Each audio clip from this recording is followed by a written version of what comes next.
Hello दोस्तों। The boys season 5 का सफ़र ख़त्म हो चुका है। सीज़न 5 प्राइम वीडियो पर आकर जा चुका है और अब सवाल ये है, क्या एरिक क्रिप्की और उनकी टीम ने हमें एक परफेक्ट एंडिंग दिया या फिर ये शो भी एक डिसअपॉइंट बन के रह गया।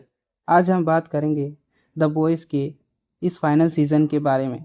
क्या बूचर और होमलैंडर की दुश्मनी को एक सही क्लोजर मिला, और सबसे बड़ा सवाल, क्या ये सीज़न आपका टाइम डिज़र्व करता है। तो चलो इस पर बात करते हैं, लेकिन उससे पहले चैनल को सब्सक्राइब कर दो प्लीज़। तुम लोग कर ही नहीं रहे हो, कर दो भाई। चलिए आप बात करते हैं प्लॉट की। ये सेक्शन बिल्कुल स्पॉयलर्स फ्री है। सीज़न 5 वहाँ से शुरू होता है जहाँ जेनबी सीज़न 2 ने हमें छोड़ा था।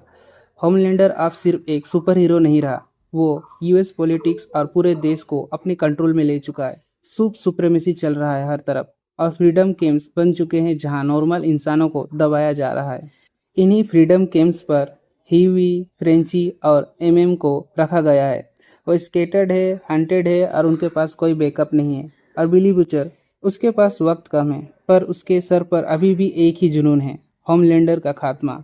इस सीज़न का मेन ड्राइविंग फोर्स है एक सूप किलिंग वायरस और बोट का एक नया केमिकल V1, जिसे पाने के लिए दोनों साइड्स पीछे पड़े हैं। बेसिकली ये एक सर्वाइवल वॉर है। अब थोड़ा डीप में चलते हैं और इस सीज़न के अंडरलाइंग थीम्स को समझते हैं। द बॉयज हमेशा से ही real world politics, media manipulation और कॉरपोरेट ग्रीड का एक डार्क रिफ्लेक्शन रहा है। इस फाइनल सीजन में शो रनर्स ने इन थीम्स को 5x ज़्यादा इंटेंस कर दिया है। यहाँ होमलैंडर का कैरेक्टर अब सिर्फ एक अनहिंज्ड किलर नहीं है, बल्कि वो एक डिक्टेटर बन चुका है।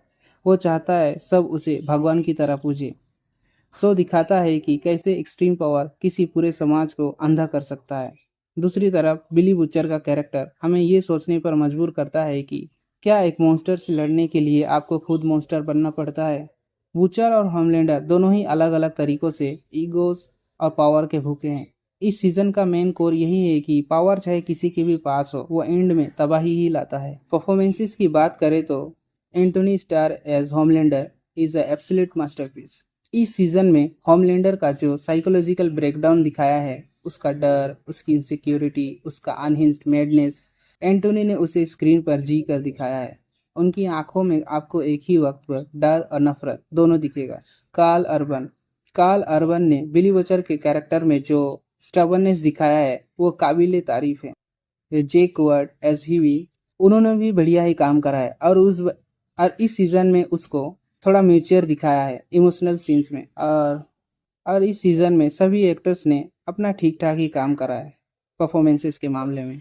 चलिए अब बात करते हैं सीरीज़ की पॉजिटिव पर। एक्शन।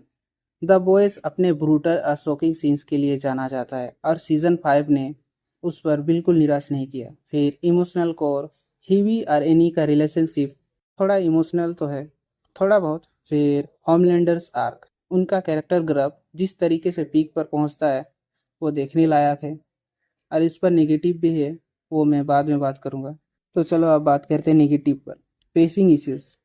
8 एपिसोड्स का इस फाइनल रन में कुछ एपिसोड्स बीच में थोड़े खिचड़ी हुए लगते हैं। ऐसा लगता है कि बातें वहीं घुमा फिरा कर हो रहा है जबकि एंड करीब आ रहा है। फिर रस्ट क्लाइमैक्स। होमलैंडर का V1 लेना और उसके बाद जो पावर स्केलिंग दिखाया गया है वो थोड़ा अजीब लगता है। कुछ इंपॉर्टेंट कैरेक्टर्स के आर्क को इतना जल्दी रैप अप किया गया है कि लगता है शो रनर्स बस कहानी खत्म करने की जल्दी में थे। फिर पोटेंशियल। सोल्जर बॉय जैसे बड़े कैरेक्टर का पोटेंशियल वेस्ट होता हुआ लगा। फिर होमलैंडर का कैरेक्टर, उसका पोटेंशियल भी वेस्ट कर दिया। एंड में अचानक ही खत्म कर दिया है उसे। तो ओवरऑल द बॉय सीजन 5 एक परफेक्ट एंडिंग नहीं है, पर अगर तुमने इसके पहले के सीजन देखा है तो ये भी देखना ही पड़ेगा। क्या कर सकते हैं। मेरी बात करूँ तो मुझे भी ये फिनाले पसंद नहीं आया, पर क्या करूँ, देखना था देख लिया। अब तुम देखो या ना देखो ये तुम्हारी मर्जी। मुझे तो पसंद नहीं आया भाई ये सीज़न। आपका क्या सोचना है इस फाइनल सीज़न के बारे में, कमेंट सेक्शन में ज़रूर बताना। और अगर आपको मेरा ये रिव्यू पसंद आया हो तो वीडियो को लाइक करो, चैनल को सब्सक्राइब करो। मैं मिलता हूँ आपसे नेक्स्ट वीडियो में, तब तक के लिए बाय।